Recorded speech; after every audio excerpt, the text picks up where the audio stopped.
The story opens with Toru Iban, a warrior in the hero's party. He fights hard, always acting as the group's shield. But he can feel that he's falling behind. One day, gathered in a tavern, his fears become reality. His best friend, the hero Sain, delivers a crushing blow. He tells Toru that he's expelled from the party. Toru stares in utter disbelief, his mind reeling. Sain claims Toru is just a hindrance, a liability. He pleads for Toru to understand, masking his true intent. Toru looks to his fiancée Lisa, hoping for support. But his eyes lock onto a ring on her finger. It is not the engagement ring he gave her. Lisa looks at him coldly. She tells him the level difference between them is too great. A dark, twisted vision flashes through his mind. He sees Sain and Lisa together, entwined in betrayal. Rage boils over, consuming all reason. He screams, slamming his fist directly into Sain's face. He roars that Sain knew they were meant to be married. As he moves to strike again, a swift kick sends him flying. Another party member has intervened, defending the hero. Lisa glares down at him, her face a mask of contempt. She tells him that he's nothing but scum. The ring he gave her clatters onto the wooden floor. She screams for him to stay away from them. Broken and defeated, Toru stumbles out into the night. He walks alone through the pouring rain, completely shattered. He collapses in a field, the betrayal weighing him down. He pulls up his status, lamenting his useless experience savings skill. Suddenly, a growl cuts through his despair. A black demon dog emerges from the darkness. Seeing an outlet for his rage, Toru attacks. After a short, brutal fight, the monster is slain. Then, a series of notifications floods his vision. His experience savings skill has finally broken. His level instantly skyrockets from a mere 20 to 300. A wave of power washes over him, reconstructing his very body. He realizes the skill was storing all his express this whole time. A small, dry chuckle escapes his lips. The laughter builds, becoming a wild, echoing roar of triumph. He decides then and there to travel the world. At level 300, he has nothing left to fear. His journey leads him to the border town of Livio. But the fear of betrayal still gnaws at him. He decides he needs a partner he can truly trust. He steps into the dim, grim interior of a slave shop. He's shown the weak, the sick, the unwanted. In a small cage, a girl huddles, shaking in fear. Her name is Kaede, and she's being sold for cheap. He looks at her and makes his decision. I'll buy this child. He carries the feverish girl to a doctor's office. The doctor diagnoses a rare disease affecting her beast person blood. He says there is only one known cure. It's a potion made from the heart of a dragon. Toru looks at the sleeping Kaede and makes a silent vow. He walks into a dense forest, his expression determined. He reassures the girl, promising he'll be back soon. It isn't long before he finds his target. A colossal dragon, 10 meters tall, lets out a deafening roar. For a moment he's frozen by its sheer scale, but he thinks of Kaede, waiting for him to return. His resolve hardens into steel. "Dragon, fight me!" he yells, drawing its attention. Memories of his old party's betrayal fuel his rage. He shouts that he won't leave his people behind again. He leaps, his sword aimed straight for the beast's throat. The force of his attack is cataclysmic. The ground cracks, and mountains crumble in the distance. He stands over the fallen dragon, panting in disbelief. He whispers that this is the power of being level 300. He gets the medicine made and returns to Kaede's side. He gently helps her drink the potion he fought for. She asks quietly if he did all of this just for her. The next day, he cooks them a meal of dragon steak. He's astonished by how delicious it is. Later, he takes a recovered Kaede shopping for new clothes. Her eyes light up as she tries on new adventuring gear. She even chooses her own weapons, a pair of large iron fans. They sit on a park bench, sharing a snack together. "Thank you, master," she says with a bright, happy smile. He sighs, asking if she could please stop calling him that. Instantly, the light drains from her face.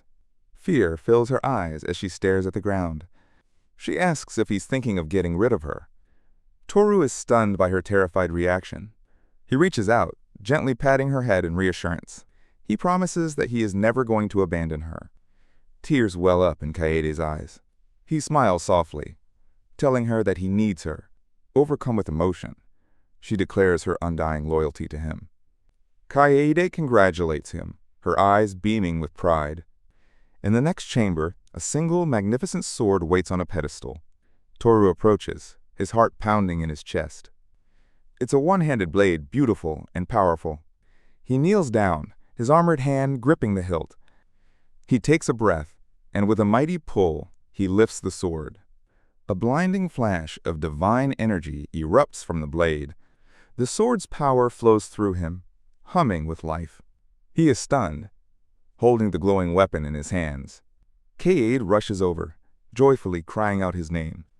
He looks at her, thanking her for guiding him here. Without her, he says, he would still be weaponless. She shakes her head, insisting he is the chosen one. Her earnest praise fills him with a warmth he's never known.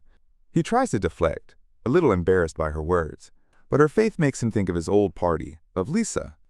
In a whole year she never complimented him, even once. A question mark hangs in his mind about her coldness.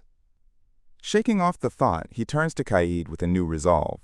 He agrees with her, a confident smile on his face. She beams, announcing they can finally go on adventures together. They walk out of the temple, side by side into the light. He declares they'll go to the city and debut as adventurers. Kaede cheers, excited for their new journey together. The next morning, however, Toru sits slumped on a bench. He lets out a long, weary sigh. Kaede approaches, asking him what's wrong. He holds up the two pieces of his brand new sacred sword.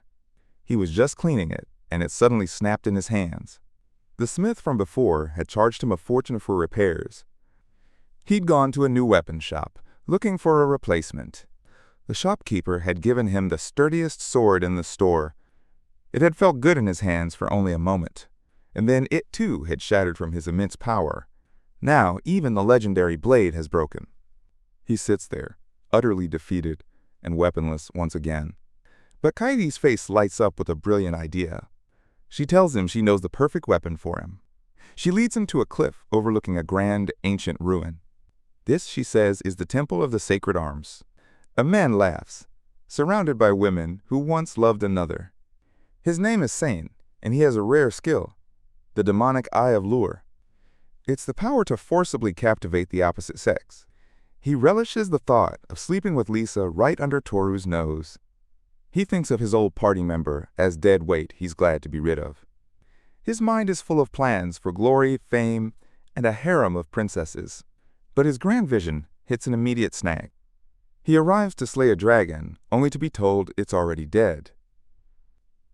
He screams in frustration, asking who could have possibly killed it. The guards just shrug. They have no idea. Sane slams his fist into a tree, barely containing his rage. Next, he seeks a legendary sacred arm, a weapon of immense power. But when his party reaches the altar, it's empty. The sacred arm is gone. Sane collapses in disbelief. A chilling thought creeps into his mind. Ever since Toru left the group, everything has gone wrong. The one who killed the dragon, the one who took the sword. Sane grits his teeth. It can't be Toru. He vows that if he ever meets him again, he's going to kill him.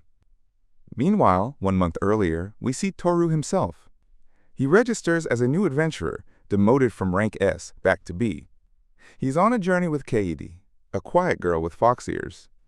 They enter a dungeon, planning to just explore the first floor. But Kaede unleashes a powerful wind cutter, surprising him. She's far better at magic than he ever expected. Moments later, she announces she's already level 15. Toru realizes his experience multiplier skill is affecting her too. Kaede just smiles, happy she can get stronger for her master. On the 3rd floor, she effortlessly freezes monsters solid. Soon, she's level 30, but still feels she isn't strong enough. Toru tells her they've gathered enough for today. They celebrate their earnings with a massive feast at an inn. Kaede stuffs her face, declaring the meat is delicious. She pushes a full plate towards him, insisting they eat together. Toru is touched by her simple kindness. He thinks to himself that his life has been incredibly hard. But since meeting Kaede, every day has gotten better and better. With her, he feels the emptiness in his heart might finally be filled. The next morning, he's shaken awake by a frantic voice. He opens his eyes, still groggy. Kaede leans over him, But something is completely different. She's not a child anymore. She's suddenly a grown woman. Toru stares, his mind reeling, and asks if this is really Kaede. She gives a bright, bashful smile and confirms that it is. He bolts upright in bed, demanding to know what happened to her body. She explains her body had to grow to balance her sudden level increase. Toru then realizes she's completely naked and gets flustered. He holds his head, telling her to hurry and put some clothes on. After a moment, he offers her one of his own shirts to wear. She brings the fabric to her face, a happy blush on her cheeks. It smells just like her master, she thinks contentedly. After a trip to the city, Kaede emerges in a stunning new outfit. She spins, eagerly asking him how she looks. Toru gives a firm thumbs up, telling her it suits her perfectly. Her face lights up with pure, unadulterated joy. With their preparations complete, they head straight for a new dungeon.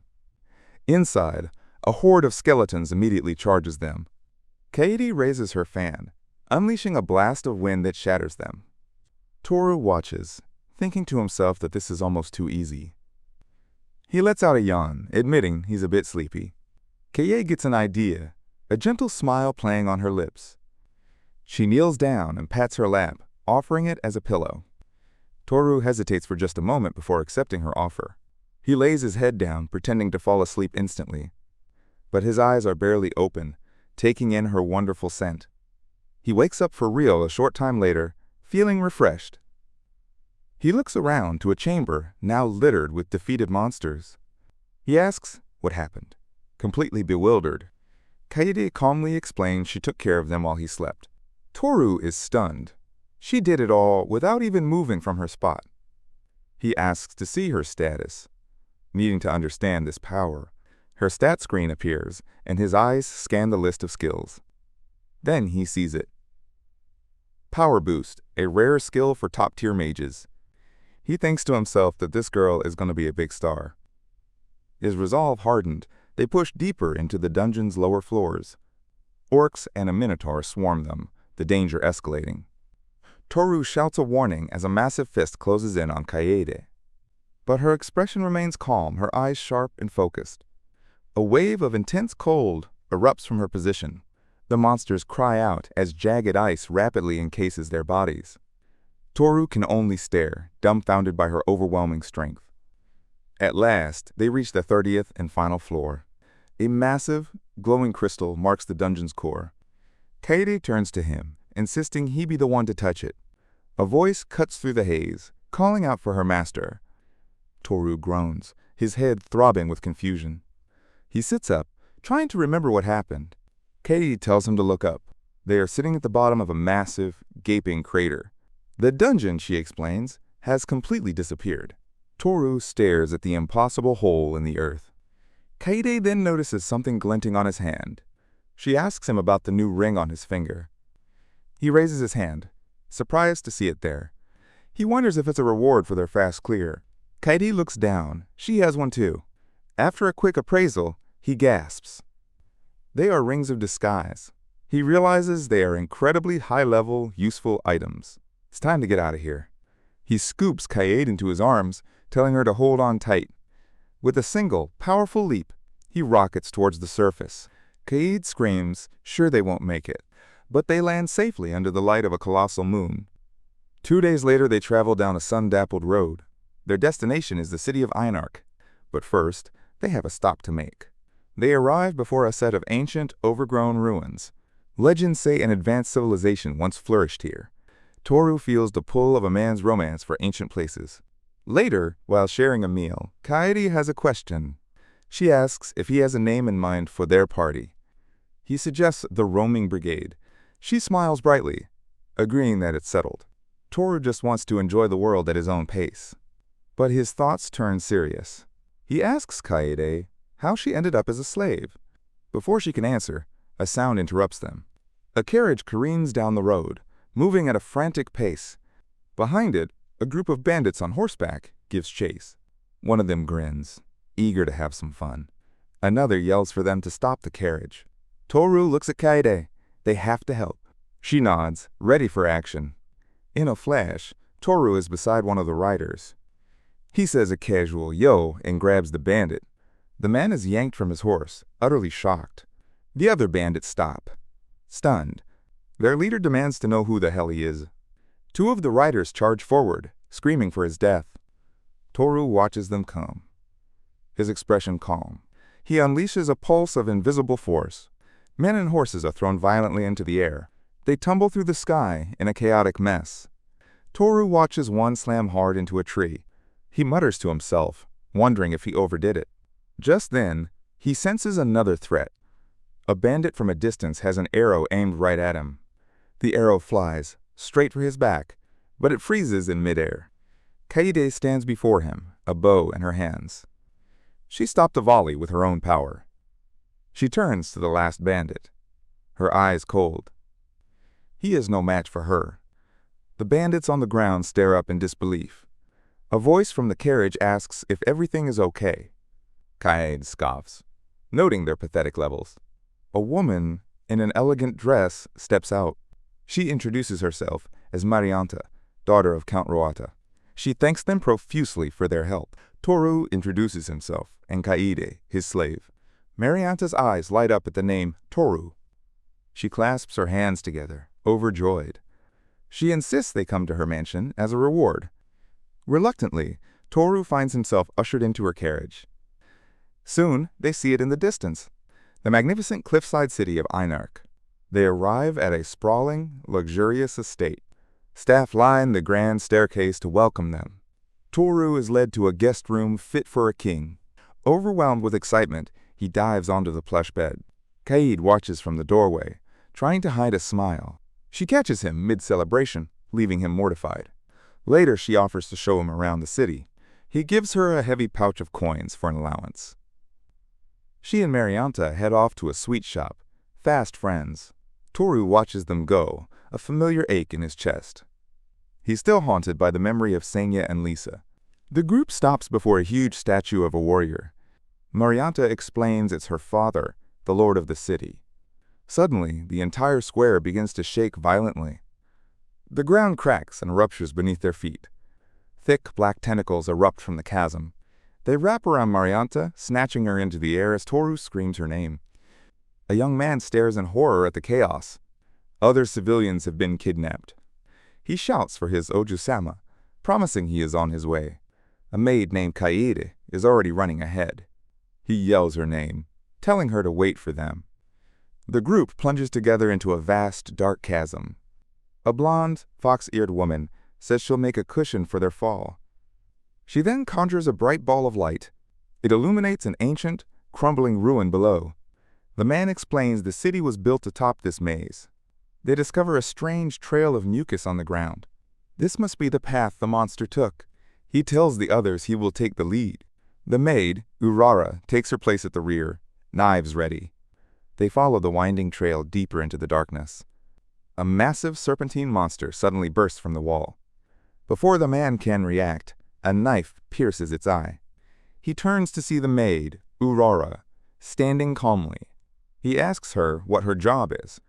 Her answer is a single cold word: assassin. The scent of their target is getting closer now. They finally arrive in the main chamber. A scarred, horned demon greets them with a wicked grin. Behind him, a tentacled beast holds people captive. The demon gloats that the food for his pet has arrived. The young man demands to know why he's doing this. Suddenly, dark tentacles erupt and ensnare him completely. He is lifted helpless into the air. The demon explains he kidnapped Marianta to control the count. The man's face twists with pure, unbridled rage. He roars that he's going to be the one to kill him. With a surge of power, he shatters the binding tentacles. He tells the demon he is the protector of this town. The demon furiously hurls explosive grenades at him. The man simply stands there, unmoving, and waits. The explosions tear up the ground, but leave him untouched. The demon stammers, his mind reeling in disbelief. This impossible resilience, this overwhelming power. He whispers in horror, "The hero of the prophecy?" The man just tells him he's no hero. He's just a normal warrior. Then he lunges forward to end it. In a grand city, a young noblewoman named Marianne slowly opens her eyes. She holds her head, groggy and disoriented. Her maid Urara kneels beside her, relieved she's awake. Marianne asks what happened, her memory a total blank. The maid suddenly remembers they were attacked. Outside, a crowd erupts in cheers. Marianne is woken up. Two figures approach through the crowd, smiling warmly. It's the adventurer Toru and his companion, the fox spirit Kaede. They tell her everything is fine now. Urara explains that a monster attacked from the underground ruins, but Toru and Kaede arrive just in time to save everyone. Marianne looks at Toru, her eyes wide with disbelief. The townspeople swarm them, bowing and shouting their thanks. Toru scratches his head, embarrassed by all the praise. Marianne steps forward and bows deeply, her voice filled with gratitude. She thanks him for protecting her people. Then she lunges forward, throwing her arms around him in a tight hug. Toru freezes, his face pressed into an unexpectedly soft place. Kaede floats nearby, pouting that Marianne is a little too close. Later, at the family mansion, Marianne tearfully reunites with her father. The Count is overjoyed to have his daughter back safe. Near a fountain, Kaede tells Toru he defeated one of the Demon Lord's generals. She explains it was the weakest of the six, but still a major threat. The Count shakes Toru's hand, thanking him for saving his daughter. Kaede adds that he's saved her twice now. Toru just smiles, saying he's glad Marianne wasn't hurt. Marianne begs her father to give Toru a magnificent reward. Urara quietly informs the Count about the Demon Lord's general. The Count's eyes go wide. He can't believe what he's hearing. Toru calmly confirms that it seems to be true. The Count insists they stay at his mansion as his honored guests. He'll write a letter of introduction to the capital for them. Marianne claps her hands, sparkling with excitement. That night, they are treated to a magnificent feast. Kaede eats with gusto, getting food all over her face. Toru gently points it out, a warm smile on his face. He thinks to himself that though she's grown, she's still a child at heart. He just wants her to be happy. The conversation turns to the underground ruins. Toru's eyes light up. An unexplored dungeon is an adventurer's dream. Marianne suddenly declares that she'll go with him. Urara immediately protests. It's far too dangerous for her lady. Kaede agrees, stating firmly that she doesn't approve. If something were to happen, Marianne could be seriously hurt.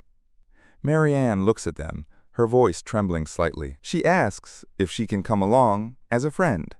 The word friends hits Kaede like a physical blow. She covers her blushing face, sighing that she has no choice now. Toru lays out a plan. He'll take the lead and clear the way. At the first sign of real danger, they will retreat immediately. The next morning, Toru and Kaede wait outside the mansion. A figure in full plate armor clanks towards them, declaring they are ready. Toru stares. It's Marianne, hidden inside a mountain of steel. She explains her father insisted she wear it for protection. Toru shakes his head, telling her it's impossible to move in. She returns moments later, dressed in a much lighter coat and carrying a rapier. At the entrance to the ruins, they gather around a glowing floor map. Much of the first two floors has already been explored, but the map also shows many dangerous, uncharted areas. Toru declares they'll explore those dangerous zones today. Kaede focuses her senses, her fox ears twitching. She catches the scent of demons up ahead. Using her appraisal skill, she identifies them as huge mushroom monsters. They arrive at the entrance to a cavern, filled with strange, fleshy vines. A small mouse scurries past their feet and touches one of the plants. It lets out a silent scream as its body convulses. Mushrooms burst violently from its flesh. Kaede's face is grim. The vines contain a powerful poison. Toru crosses his arms. This changes things. He announces he will go to the bottom by himself. The three women will wait for him here. He pats Kaede's head, telling her he'll be fine. He's level 300 and has a low-level antidote. Just in case. Kaede clutches her chest, her eyes filled with worry. Marianne grabs his arm tightly, pleading with him to be careful. He gives a small wave and disappears into the poisonous cavern. Inside, he moves through the haze of spores, a lone figure in the dark. He finds himself surrounded by small, shambling mushroom creatures. He unleashes a furious kick, sending them flying into pieces. He smirks to himself. The poison isn't affecting him at all. He presses on, finding a hidden room behind a crumbling wall. It's an ancient laboratory, untouched for centuries. On a dusty shelf, he finds a chest full of old potions.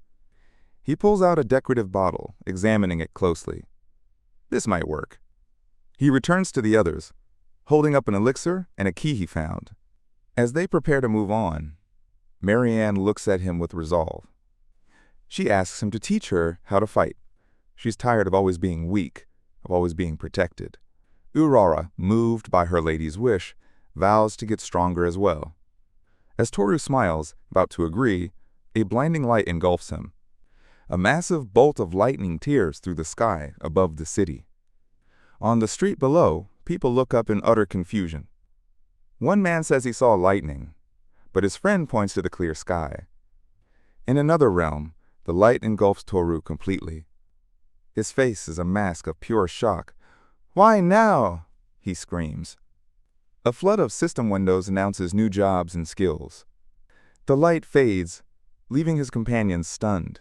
The blonde woman, Kaede, asks what just happened. Toru apologizes, explaining his abilities have changed.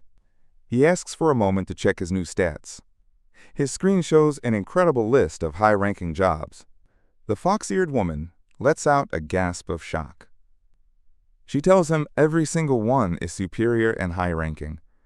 Only one, the imitator, is blurred and unreadable. Toru wonders if this job might be dangerous. Two newcomers, Marianne and Aurora, make a request. They ask to join his party, to show their sincerity. Despite Toru's hesitation, the fox-eared woman welcomes them aboard. The newly formed party ventures into a crumbling dungeon. They enter a hall filled with grotesque, humanoid creatures. A monster lunges forward, and Marianne screams in terror. She squeezes her eyes shut, unable to look. Toru's voice cuts through her fear like a blade. "Marianne, never close your eyes during a battle." She apologizes, her face flushed with shame. As she falters, the other women spring into action. They move with deadly grace, dispatching the monsters with ease.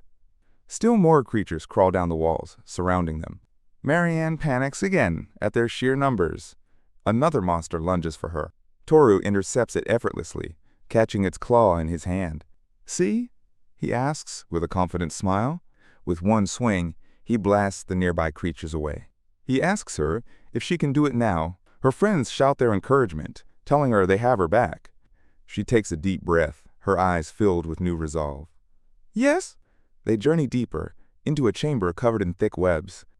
A massive, spider-like creature emerges from the darkness. Marianne faces the beast, this time standing her ground. She charges forward, slamming her weapon into the monster. The enormous creature falls, defeated. Marianne pumps her fist, shouting that she did it herself. She checks her status, thrilled to see she has leveled up. Full of energy, she urges the group to keep going. They press on, only to arrive at a dead end. A solid rock wall blocks their path.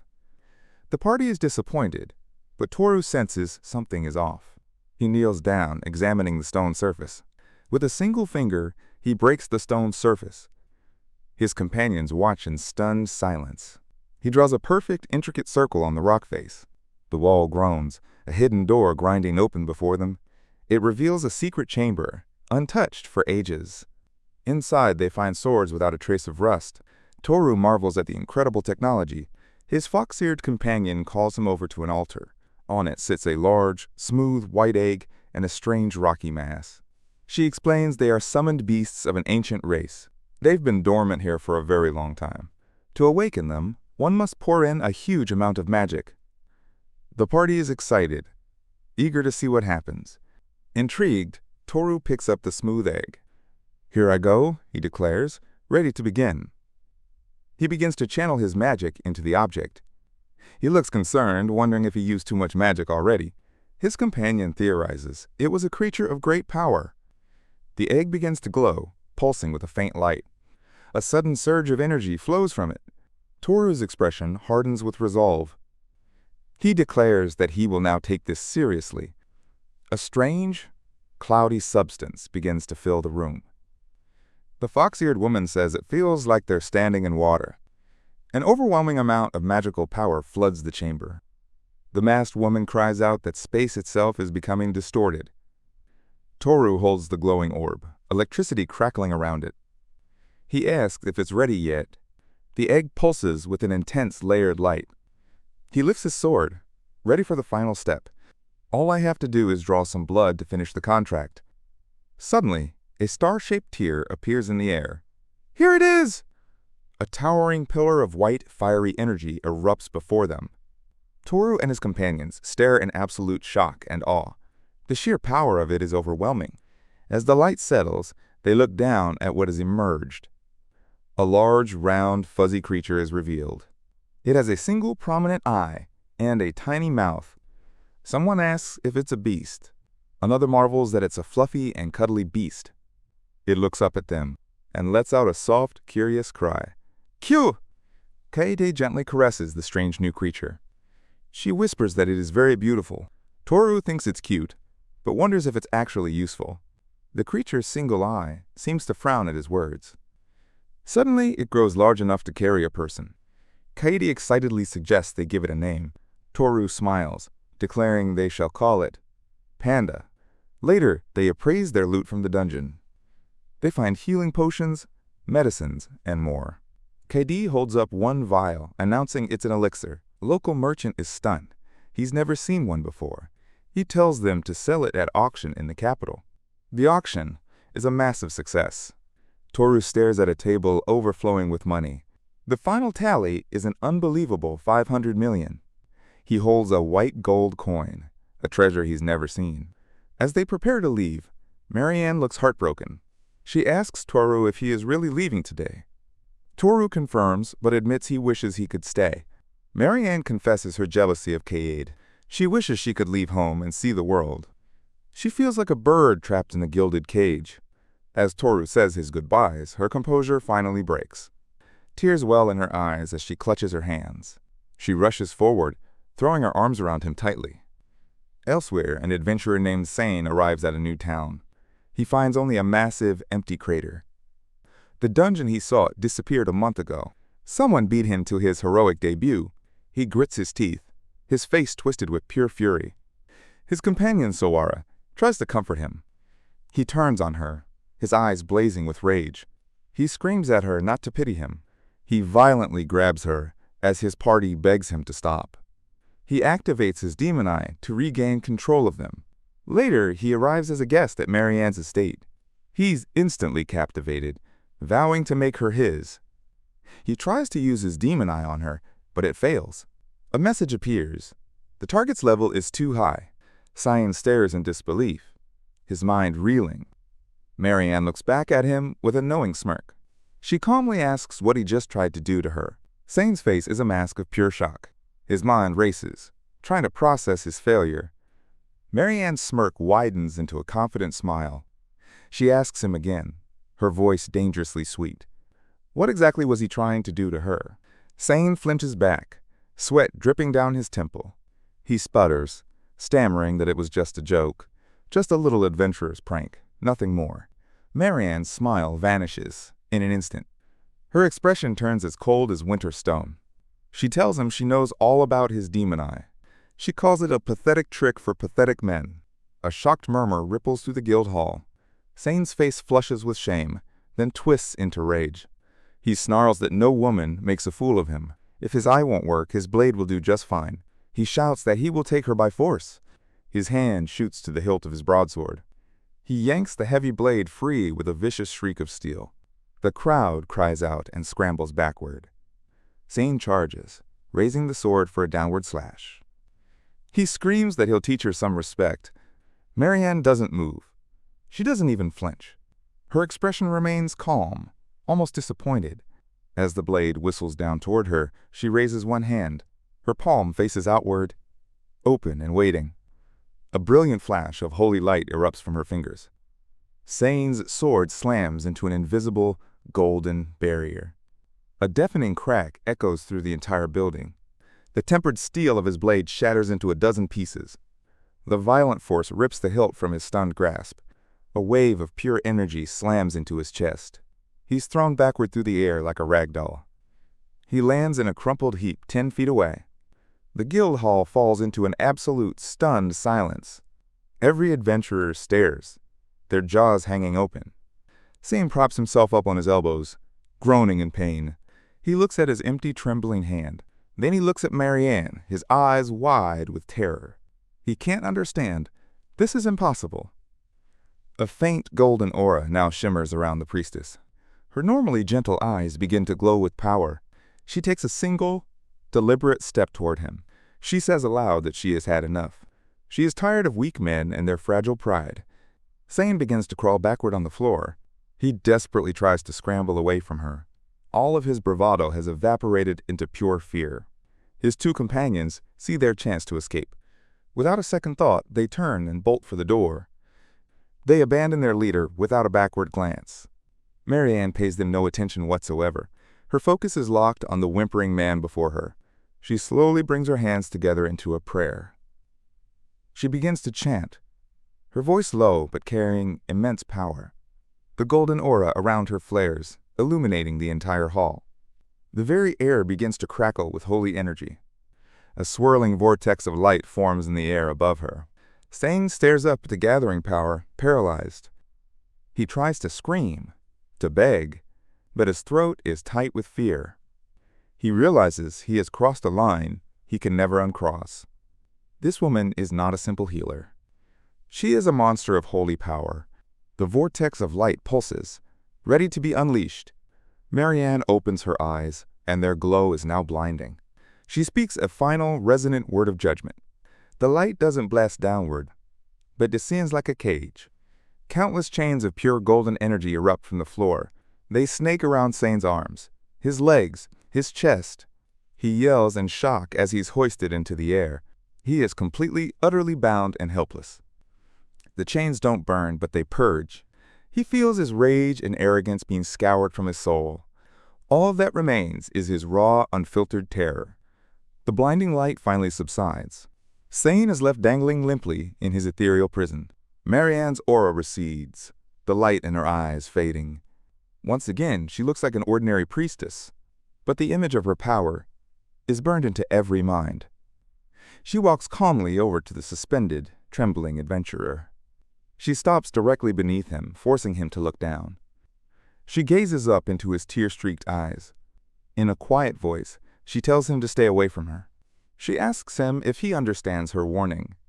He can only manage a series of pathetic, frantic nods. With a simple, dismissive flick of her wrist, the chains dissolve. Sane crumples to the wooden floor in a boneless heap. Marianne turns her back on him without another word. Her shoulders are straight, her head held high.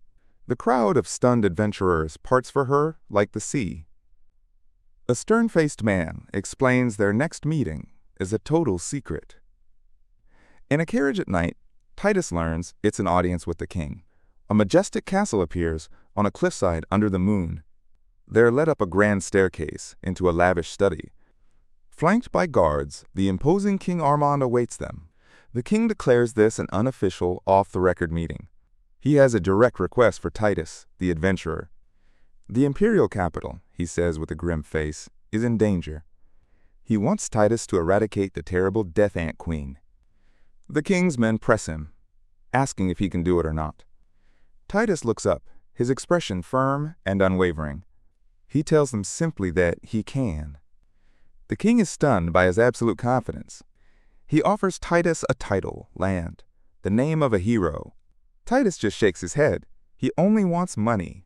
They settle on a staggering price of 300 million. The next day, a commander guides them into a dense forest. But the beautiful scenery soon gives way to a grim sight. The ground is littered with the bodies of fallen soldiers. The commander warns them that they are close to the nest.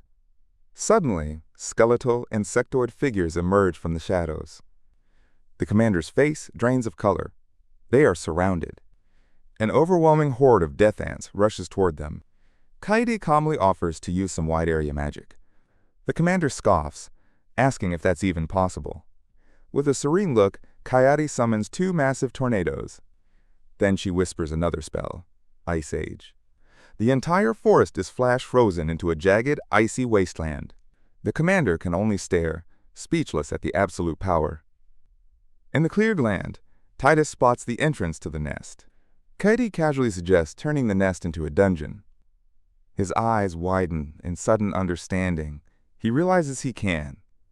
He activates his authority, and a flash of light consumes them. They reappear inside a vast stone hall, the nest transformed. On a throne before them sits the enraged Death Ant Queen. She shrieks, demanding to know what they did to her home. She orders her children to turn them into minced meat, but as the horde charges, they simply dissolve into goo. Her entire army is wiped out in a single, silent instant. The queen's face twists in utter shock and disbelief.